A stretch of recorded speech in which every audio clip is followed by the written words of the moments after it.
তাই মুসলমান দরুদি আমার ভাইয়ের আল্লাহ ওয়ালারা, বিশ্ব নবী জনাবে মুহাম্মদুর রাসূলুল্লাহ সাল্লাল্লাহু তাআলা আলাইহি ওয়াসাল্লাম তিনি মা হালিমার ঘরে একদিন করতে করতে করতে তিনি বড় হলেন। মা আয়েশা মা আমিনার কাছে পৌঁছে দিলেন। হযরত হালিমা বললেন, এই বাচ্চা তো রাখা যাবে না। ও মুসলমান, বড় কাহিনী। আল্লাহ নবী সাল্লাল্লাহু আলাইহি ওয়াসাল্লামকে মা হালিমাতু সাদিয়া রাদিয়াল্লাহু তাআলা আনহা আল্লাহ নবীর দরবারে তার মায়ের কাছে পৌঁছে দিয়ে গেলেন। ও মুসলমান, কষ্টের জীবন। আল্লাহ নবী এতিম অবস্থায় বড় হয়েছেন। আল্লাহ নবীকে আল্লাহ জানিয়ে দিয়ে বললেন, নবী আপনি ঘাবড়ে যাবেন না, আমি আপনাকে এতিম করে দুনিয়া জমিনে রেখেছি। কেন জানেন? আপনি এতিমদের দুঃখ কষ্টটা আপনি বুঝবেন।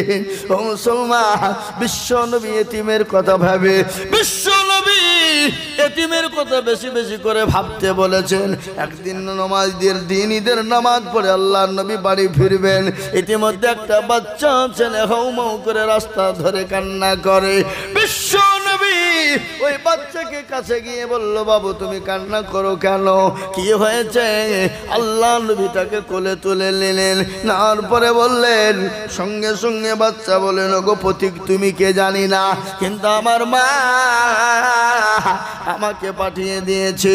আমার আব্বা মারা গেছে, আমার মা অন্যজনের সঙ্গে বিবাহ করেছে, কিন্তু আমার মা যখন আমাকে আদর করে কোলে তুলে নেয়, আমাকে যখন চুমু দেয়, আমার আব্বা আমাকে দেখতে পারে না। কেন? সৎ আব্বা আমাকে দেখতে পারে না। মা আমাকে বলল, বাবা রে, এই দুনিয়ায় তোকে কেউ ভালোবাসবে না, কেউ তোকে মহব্বত করবে না। আমি যে তোর জনম দুঃখিনী মা, আমি যে তোকে একটু আদর করবো, সে আদর করার সুযোগটা একটু পাই না রে বাবা। ও বাবা, তুই তাড়াতাড়ি করে ঈদের দিন আজকে রাস্তার ধারে চলে যা। ওই জনাবে বিশ্ব নবী মা আমিনার লাল, যিনি এতিমের কষ্ট বুঝে, এতিমের দুঃখ বুঝে, একটু তার কাছে যা, সে তোকে বুকে টেনে নেবে। ও মুসলমান গো, আল্লাহ নবীর কথায় কথা যখন বলা, সঙ্গে সঙ্গে বাচ্চাকে বিশ্ব নবী বললেন, বাবা রে, আমি তো সেই বিশ্ব নবী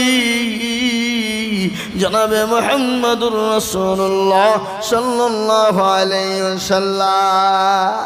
আল্লাহ নবী বাচ্চাকে কোলে করে নিয়ে গেলেন। ও মুসলমান, আল্লাহু আকবার, তাকে বাড়িতে নিয়ে গেলেন। মা আয়েশাকে ডাকলেন, বলে, আয়েশা রে, আজকে তোমাকে একটা নতুন উপহার দিব, তুমি কে নিতে চাও? মা আয়েশা বললেন, ইয়া রাসূলুল্লাহ, কে নিতে চায়? তাহলে আজকে তুমি তার জন্য খাবারের ব্যবস্থা করো, নতুন পোশাকের ব্যবস্থা করো। মা আয়েশা দৌড়তে দৌড়তে এসে বাচ্চাকে কোলে তুলে নেয়। ও মুসলমান, বিশ্ব নবী তিনি এতিম। আল্লাহ বলেন, নবী গো, আমি আপনাকে এতিম করে বানিয়েছি, এতিম করে না, আপনাকে আমি বিশ্বের সমস্ত এতিমদের সরদার বানিয়ে দিলাম। আপনি এতিমদের কথা ভাববেন গো নবী। ও মুসলমান, বিশ্ব নবী একদিন করতে করতে করতে করতে তিনি আপনার 40 বছর ধরে মক্কার জমিনে অত্যাচারিত হয়েছে। তিনার উপর স্টিম রুলার চলেছে, তার উপরে এত অত্যাচার, আবু জাহেল, আবু লাহাব, উতবা, সাইবা, মুগীরা বিশ্ব নবীর উপর অত্যাচার করেছে। তারপর আল্লাহ বললেন, নবী আপনি মক্কা ছেড়ে মদিনার পথে চলে যান। বিশ্ব নবী মক্কা ছেড়ে মদিনার পথে যাবে, কিন্তু কাফের বেঈমানরা যেতে দেবে না। নবীর বাড়িকে ঘেরাও করে নিয়েছে গোল করে, আল্লাহ নবীকে যেতে দেবে না। কিন্তু আল্লাহ রাব্বুল আলামিনের রাসূল তিনি আপনার উঠে দেখছেন কাফের বেঈমানরা ঘেরাও করে নিয়েছে, সিজদায় পড়ে গেল। আল্লাহ বলেন, নবী গো, আপনি কোনো রকম ভাবে কোনো চিন্তা করবেন না গো নবী। ও রাসূল, আপনি এক মুঠো বালু তুলুন, বালু বুঝেন না, বালু তুলুন, তা শহীদ পরে কাফের বেঈমানদের মাথার উপরে ছিটিয়ে দেন। ওগো নবী, কাফের বেঈমানদের মাথার উপরে ছিটিয়ে দেবেন। তাদের চোখ দুটো বন্ধ হয়ে যাবে, আমি আল্লাহ তাদের চোখ বন্ধ করে দেব। কোরআন বলেছে ওয়া রামাইতা ইয রামাইতা ওয়ালাকিন্নাল্লাহ রামা। নবী গো, আপনি বালি নিক্ষেপ করলেন আর আমি আল্লাহ কাফেরদের চোখ দুটো বন্ধ করে দিলাম। সুবহানাল্লাহ বলুন। বিশ্ব নবী বলেন, আমি হযরত আলীকে বলে দিয়ে ঘর থেকে বেরিয়ে গেলাম। আমি আবু বকরের কাছে গেলাম। আবু বকরকে গিয়ে লুক করে ডাক দিয়ে বললাম, আবু বকর রে, ও আবু বকর। হযরত আবু বকর বললেন, লাব্বাইকা সাদাইকা রাসূলুল্লাহ। নবী বলেন, আবু বকর তুমি কি ঘুমাও নাই? বলে, ইয়া রাসূলুল্লাহ, ওই সত্তার কসম, খোদার কসম করে বলে নবী গো, আপনি যেদিন থেকে বলেছেন মক্কা ছেড়ে মদিনায় যেতে হবে, ওগো রাসূলুল্লাহ, আমি আবু বকর একটা মিনিটের জন্য বিছানায় ঘুমাই না। সুবহানাল্লাহ বলুন। কেন? আমি আবু বকর যদি ঘুমিয়ে যায়, বিশ্ব নবী আমাকে সে এক ডাকে, দুই ডাকে, তিন ডাকে পাবে না। নবী আমার কষ্ট হবে, নবী আমার কতই না কষ্ট পাবে। ওগো রাসূলুল্লাহ, আমি এই জন্য ঘুমাইতে পারি না। আল্লাহ নবী বলেন, আবু বকর গো, চলো মক্কা ছেড়ে এই মুহূর্তে মদিনায় যেতে হবে। আল্লাহুম্মা সাল্লি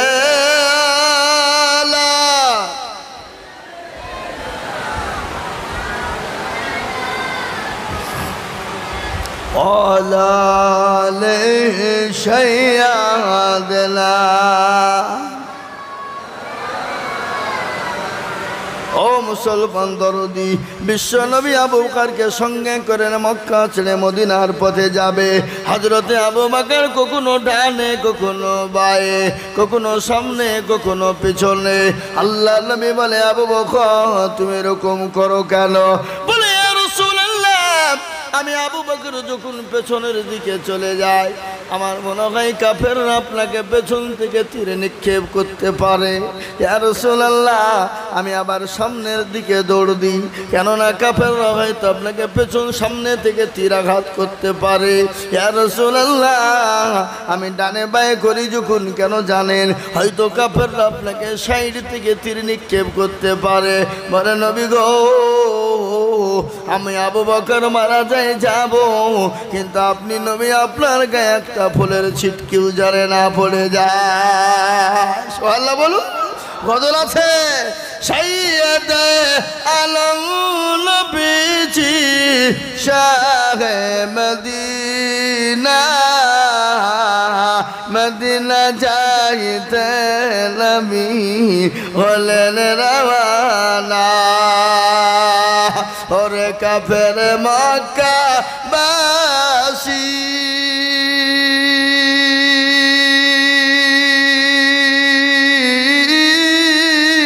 নবীজিকে মারবি বলে ঘিরে বসিলি, রাতারাতি চলেন নবী, রাতারাতি চলেন নবী সোনার মদিনায়,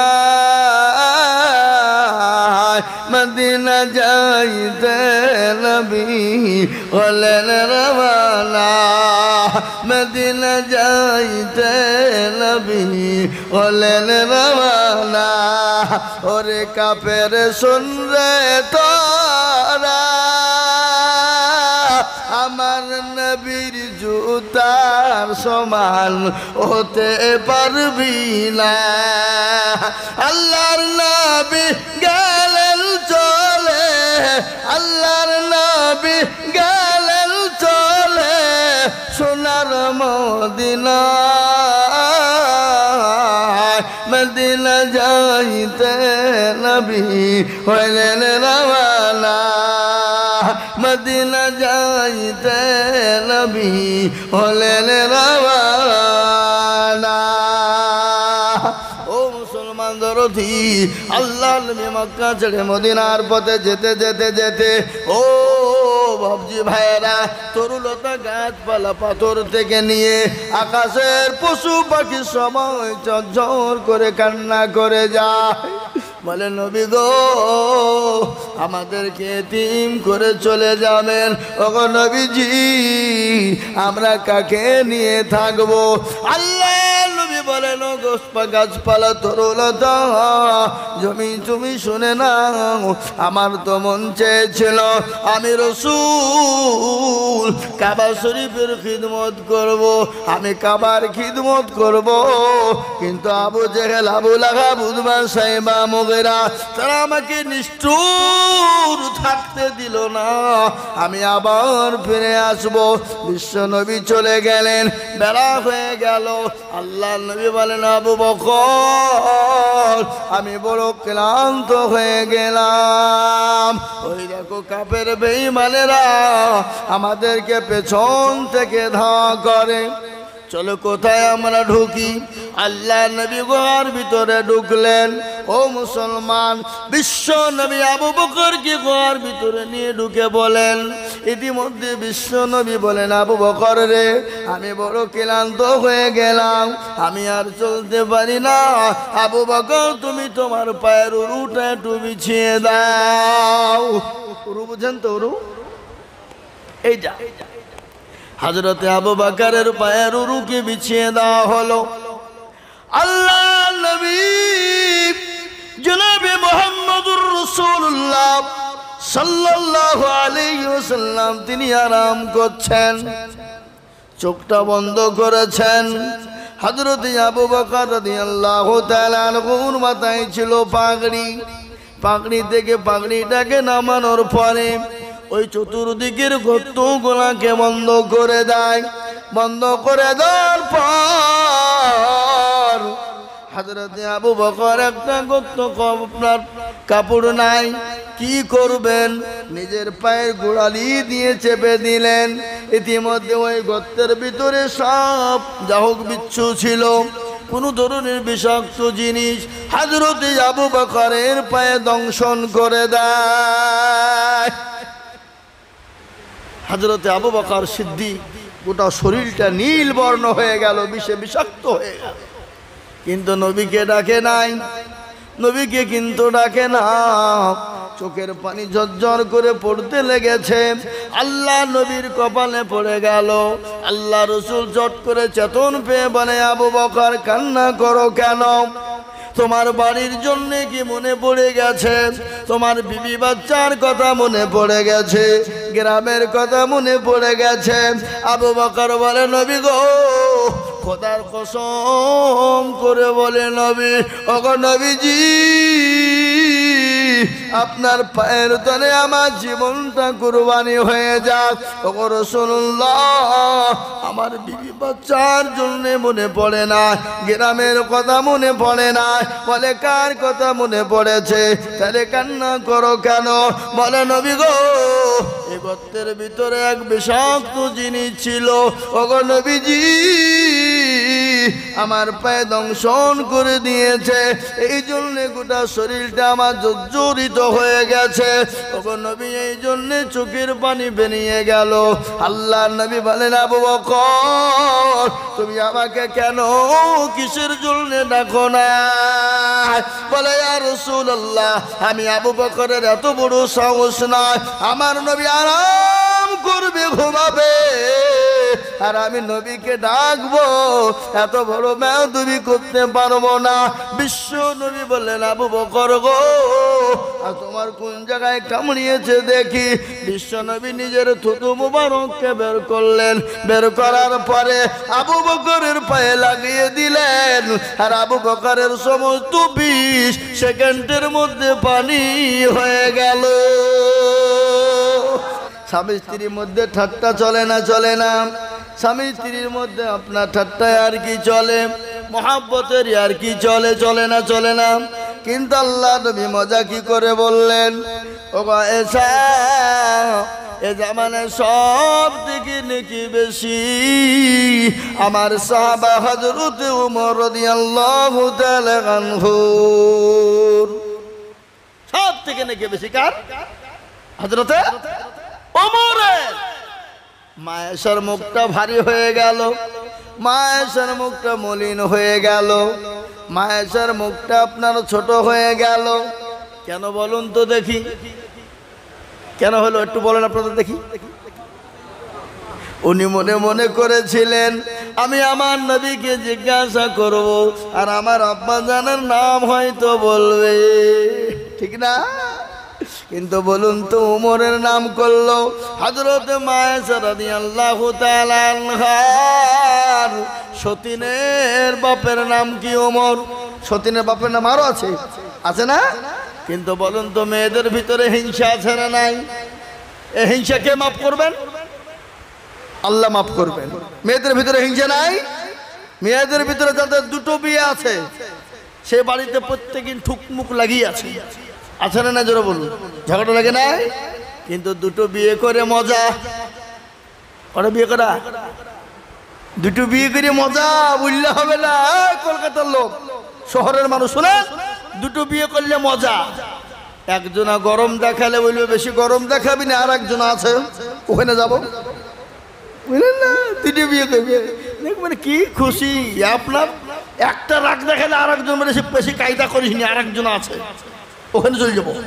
কি বললেন? দেখবেন দুজনাই আপনাকে ভালোবাসবে, কিন্তু হিংসেকে আল্লাহ মাফ করবে। কথা আছে, কাক কালো কোকিল কালো, কালো মাথার কেশ।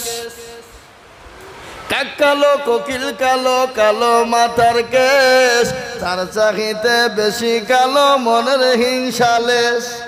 নিমতিতা নিমালি তিতা আরো তিতা খর, তার চাহিতে বেশি তিতা 203 ঘর, ঠিক না? কথা বলে। চাকা গোল পয়সা গোল, গোল আলু গোল, আর তার চাহিতে বেশি গোল মনের গন্ডগোল। মনে যদি পছন্দ ধরে খুঁজে গিরে পাওয়া যায়, মলম দিবা কোন জায়গায়? মনের ভিতরে যদি পছন্দ ধরে যায় আর হিংসা যদি একবার ঢুকে যায় তো মলম দেওয়ার জায়গা খুঁজে পাওয়া যাবে না। যাবে? কথা কন ও মুসলমান দরদি। আল্লাহ নবী বললেন, আয়েশা আমি বুঝতে পেরেছি তোমার মুখটা কেন ভারী।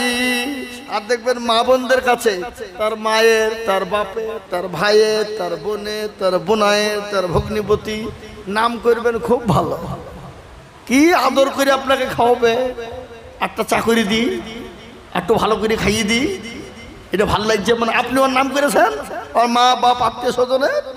আর একবার যদি দুর্নাম করে ফেলেন আপনার দিকে ঘুরেও তাকাবে না, আপনাকে ভাত খুলেও দিবে না। কি বুঝছেন আপনারা বলুন? দিবে? দিবে? দিবে না। অত সহজ নয়। আপনার মেয়েরা মা ওদের নিজের মা বাপ ভাই বিরাদের আত্মীয় স্বজনের নাম করবেন, আপনাকে আদর যত্ন করে খাওয়াবে। জানো গো, আজকে হঠাৎ করে দমদমের এয়ারপোর্টের পাশে যাচ্ছিলাম, দেখলাম তোমার বাপ, তোমার ভাই, তোমার মা ডাক্তার দেখাতে এসেছিল।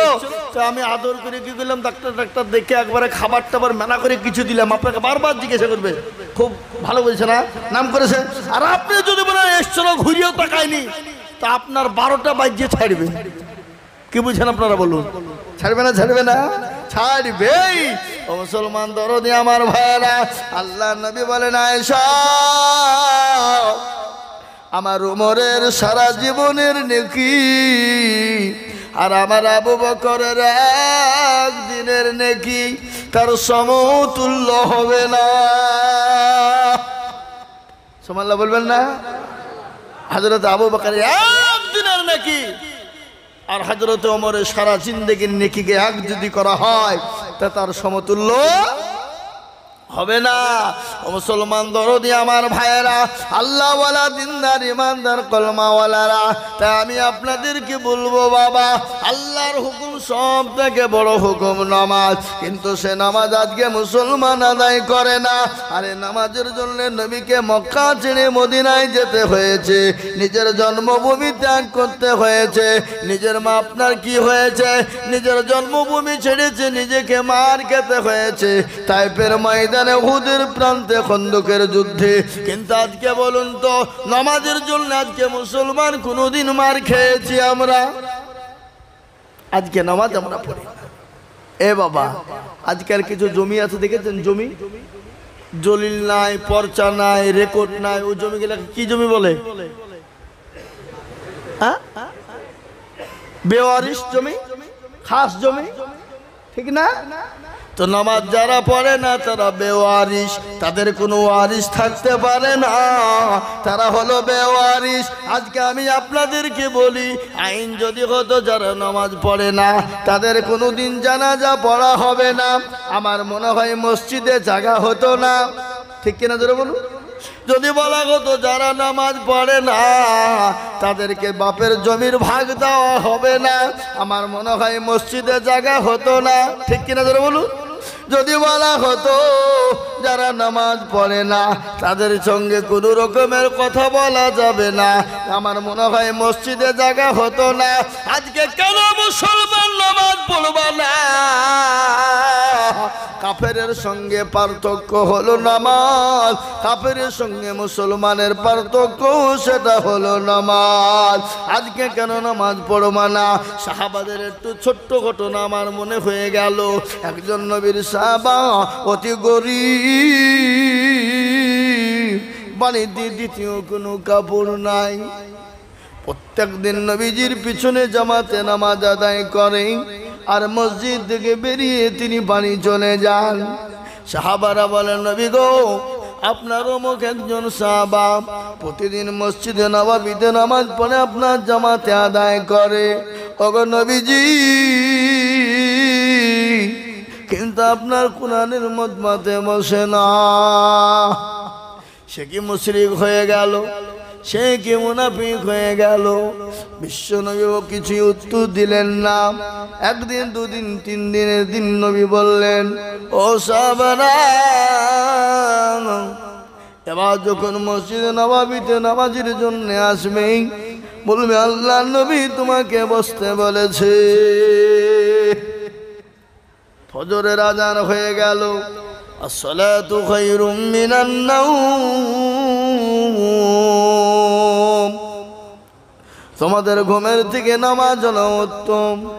আর আমরা মুসলমানরা বলি না না, উল্টা ব্যাখ্যা করে বলি আমাদের নামাজের থেকে ঘুম হলো উত্তম। যারা হতভাগা, যারা কপাল পোড়া, তারা সকালের বাতাস খেতে পায় না। যারা কপাল পোড়া হতভাগা, তারা ফজরের নামাজ পড়তে পায় না। যারা ভাগ্যবান, তারা ফজরের নামাজ পেয়ে সকালের ঠান্ডা বাতাসের হাওয়াটা খেতে পায়, তারা হলো ভাগ্যবান। আর যারা নামাজ পড়ে না, সকালের বাতাস খেতে পায় না, তাদের মতো কপাল পোড়া হতভাগা দুনিয়ায় কেউ না। ফজরের আজান হয়ে গেল, আজানটাকে দিলেন হযরতে বিলাল রাদিয়াল্লাহু তাআলা আনহু, নবীজির সাহাবা হযরতে বিলাল। এই বিলালের জীবনী আপনারা অনেকেই জানেন। আল্লাহ নবী যেদিন সিদরাতুল মুনতাহা মিরাজে গিয়েছিলেন, সেই মিরাজে আল্লাহ নবী জান্নাত জাহান্নাম ঘুরলেন, ঘোরার পরে দেখলেন জান্নাতের ভিতর থেকে যেন একটা পায়ের শব্দ পাওয়া যায়। বিশ্ব নবী লক্ষ্য করে দেখলেন পায়ের আওয়াজটা অন্য কারণ নয়, ওই পায়ের আওয়াজটা হযরতে বিলালের। জোরে বলো সুবহানাল্লাহ। আল্লাহ নবী জান্নাত জাহান্নাম ঘুরে আসলেন, মিরাজ থেকে ফিরে এলেন। আসার পরে বলেন, বিলাল রে, কি আমল করো কি আমল করো রে বিলাল? বলে নবী গো আমি তো আপনার মূর্খ সাহাবা, আমার তো কোনো জ্ঞান নাই, আমার তো কোনো আমল নাই গো নবী। ও গো নবীজি আমি কিনুই আমল করতে পারি না। বলে বিলাল বলো বলো তুমি কি আমল করো? আমি জান্নাতের ভিতরে যখন ঘুরছিলাম আর ওই জান্নাতের ভিতরে তোমার পায়ের আওয়াজ শুনতে পাচ্ছিলাম। সুবহানাল্লাহ। বলো বিলাল তুমি কি করো? বিলাল বলেন নবী গো আমি কোনো আমল করতে পারি না, কোন রকম আমি বিলাল আমার যখন উজু চলে যায় সঙ্গে সঙ্গে উজু বানিয়ে নি, আর বানানোর সঙ্গে সঙ্গে উজুর 2 রাকাত নামাজ আদায় করি করছ। আল্লাহ নবী বলেন বিলাল রে হে আমল জীবনেও কোনোদিন তুমি ছেড়ে দেবে না। ও বিলাল আমি মেরাজের রাত্রি যখন জান্নাতের ভিতরে ঘুরছিলাম আমি তোমার পায়ের আওয়াজ শুনতে পাচ্ছিলাম। ও বিলাল আমল বড় দামি আমল, এ আমল তুমি ছেড়ে দিও না। ওই বিলাল ও মুসলমান বড় করুণ কাহিনী সাহাবাদের জীবনী। হযরতে বিলালের উপর এত অত্যাচার হয়েছিল, অকাট্য অত্যাচার আবু জেহেল করেছিল, আবু লাহাব সাইবা করেছিল। যে হাদিস সাহেবরা দেখে এসেছেন মরুভূমি কাকে বলে, এখনো সেই মক্কার জমিনে মরুভূমি আছে রে বাবা। উত্তপ্ত গরম বালিতে হযরতে বিলালকে উলঙ্গ করে দিয়েছিল, বুকের ওপর পাথর 2 পায়ে উঠ বেঁধে দিয়েছিল, দিয়ে বলেছিল বিলাল একটা বউল নবীকে মানি না, একটা বার বউল আল্লাহকে মানি না। বিলাল অজ্ঞান হয়ে যায়, জ্ঞান থাকে না। আবার যখন জ্ঞান ফিরে আসে আবার বলে আহাদ আহাদ আহাদ আহাদ। আমার বিলালের উপর কাট্য অত্যাচার করা হয়। হযরতে বিলালের শরীর দিয়ে আপনার মাংসগুলা ঝলসে ঝলসে ওই মরুভূমির গরম উত্তপ্ত পানির উপর পড়ে গিয়েছিল। তারপরও সেই বিলাল আমার আল্লাহকে ছাড়ে না, সেই বিলাল আমার রাসূলকে ছাড়ে না, সেই নবীর আদর্শকে ছাড়ে না। ওই বিলাল যখন আযান দিয়ে দিল আসসালাতু খায়রুম মিনান নাওম, সমস্ত সাহাবারা মসজিদে নববীতে এক এক এক এক এক করে ঢুকে গেল। বিশ্ব নবী জনাবে মুহাম্মদুর রাসূলুল্লাহ সাল্লাল্লাহু আলাইহি সাল্লাম তিনি হলেন ইমাম। সমস্ত সাহাবারা নবীজির পিছনে জামাতে নামাজ আদায় করছেন। আল্লাহর নবী 2 রাকাত নামাজ পড়ে ডান দিকে বামে সালাম ফিরিয়ে দিলেন। ওই নবীর সাহাবা তিনি সঙ্গে সঙ্গে মসজিদ থেকে বেরিয়ে চলে যাবে। সাহাবারা বলেন নবী সাহাবা গো একটু বসে যা। বলো কেন? বলে আল্লাহর হাবিব বিশ্ব নবী বসতে বলেছে।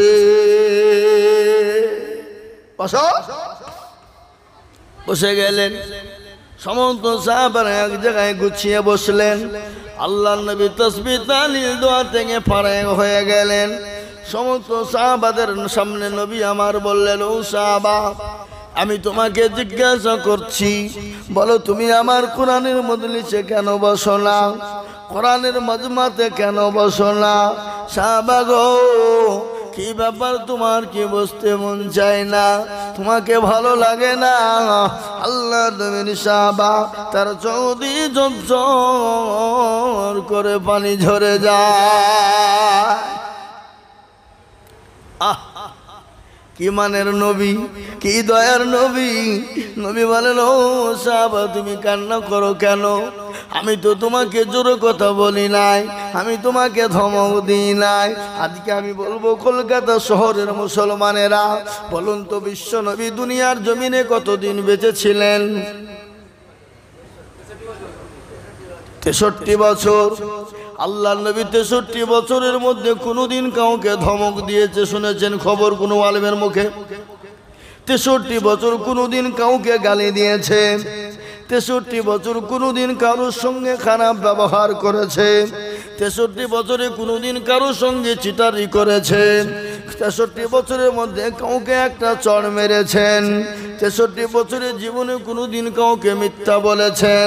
কোনদিন ওয়াদা খেলাপ করেছেন নাকি? ও মুসলমান, 63 বছরের জিন্দেগি, আল্লাহ নবীর এই 63 বছরের জিন্দেগির ব্যাপারে, নবীর আদর্শের ব্যাপারে যদি আমি বয়ান করি, এখনো মোটামুটি 1.5 ঘন্টা লেগে যাবে বাবা। কিন্তু আমি আপনাদেরকে বলবো, বাপরে, এই 63 বছর জিন্দেগি জীবনেও কোনোদিন কারোর সামনে মিথ্যা বলেনি, কোনোদিন কাউকে ধমক দেয় না। বিশ্ব নবী বললেন, ও সাহাবা,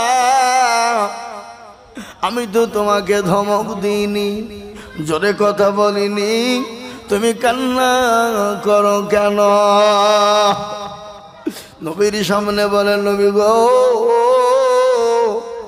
আমি মনে করেছিলাম কোনোদিন কাউকে বলবো না। ওগো নবীজি, আমার আল্লাহ আর আমি আমার বিবি ছাড়া কেউ জানবে না, আমি কোনোদিন কাউকে বলবো না মনে করেছিলাম। কিন্তু হাবিবুল্লাহ, আজকে আপনি জিজ্ঞাসা করেছেন, আমি না বলে ওইখান থেকে উঠতে পারবো না। বলে, সাহাবা, বলো কি এমন ঘটনা ঘটেছে? বলে, নবী, আপনি যেদিন থেকে বলেছেন যারা এক ওয়াক্ত নামাজ কাজা করে দেয়, কাজা করলো না, সে 2,88,000 বছর জাহান্নামে পড়ে মরবে। নবী গো, যেদিন থেকে আপনি বলেছেন ইচ্ছাকৃত যারা নামাজ কাজা করে দিল, নামাজ কাজা করলো না, 2,88,000 বছর জাহান্নামে পড়বে। ওগো নবীজি, যেদিন থেকে আপনি বলেছেন যারা এক ওয়াক্ত নামাজকে ইচ্ছাকৃত ছেড়ে দিল, আদায় করলো না, সে কুফরি করে ফেললো। কুফরি না, সে কাফেরের দরজায় পৌঁছে গেল। হাদিসের মধ্যে নবী বললেন, মান তারাকাস সালাত মুতাআম্মিদান ফাকাদ কাফার, যারা ইচ্ছাকৃত নামাজ ছেড়ে দেয়, সে নামাজ ছেড়ে দিল না, সে কাফেরের দরজায় পৌঁছে গেল।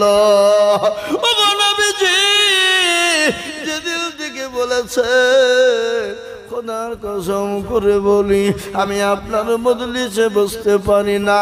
বলে, ও সাহাবা, কেন গো?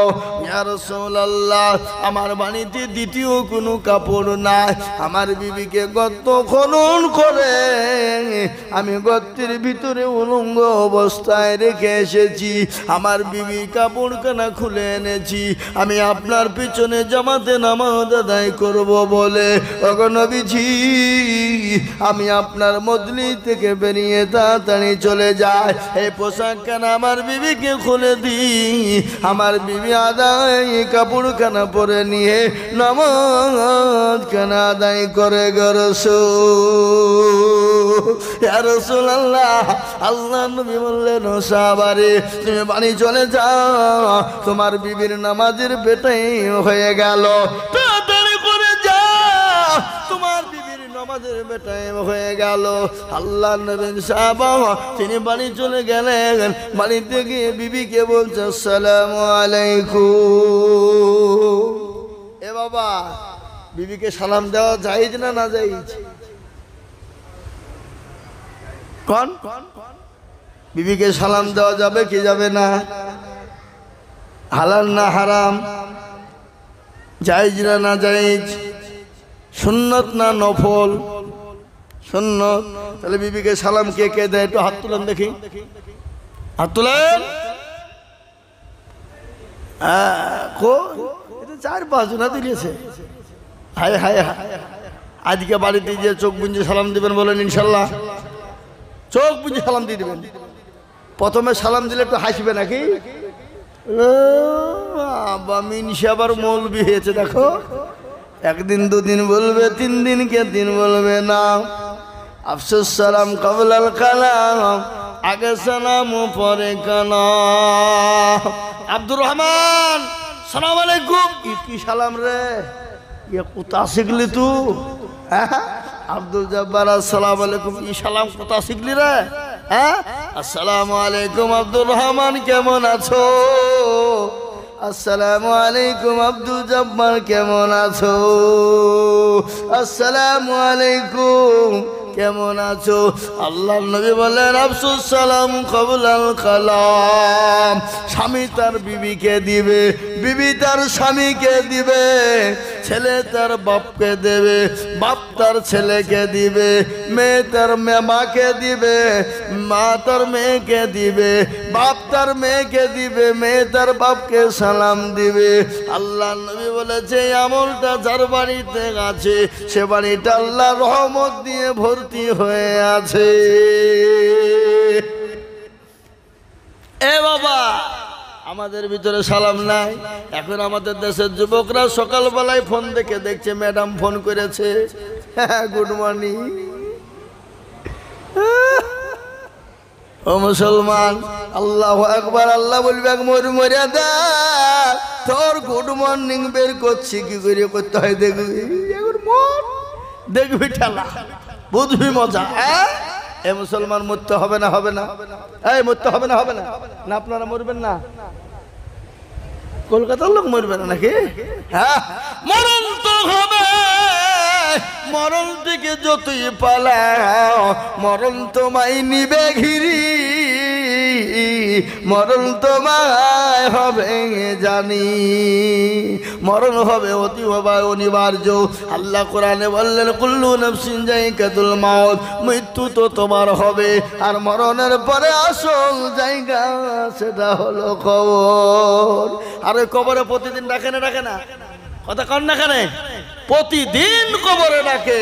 কারো ভরসায় আছো রে মন, কিসের এত মায়া, এত সাদের বাড়ি তোমার ভেঙে যাবে বাসা, ও তোর গনা যৌবন ফুরায়া যাবে, যৌবনে লাগবে ভাটি, ওই যে ডাকিতেছে তোমায় কবরের মাটি। সন্ধ্যার আগে যেদিন ডুবিবে বেলা, সন্ধ্যার আগে যেদিন ডুবিবে বেলা, এক পলকে ভেঙে যাবে তোমায় রঙ্গেরি মেলা। ও কার তুমি ধমক দিবা, কার মাথায় ভাঙবা লাঠি, ওই যে ডাকিতেছে তোমায় কবরের মাটি। খবর পেয়ে আসবে আতি অসজল, তোমার চারি পাশ বৈশা তারা করিবে কান্দ, ও তোমায় সাজায়া দিবে মনের মতো, সাজায়া দিবে মনের মতো, কি সুন্দর পরিপাটি, ওই যে ডাকিতেছে তোমায় কবরের মাটি।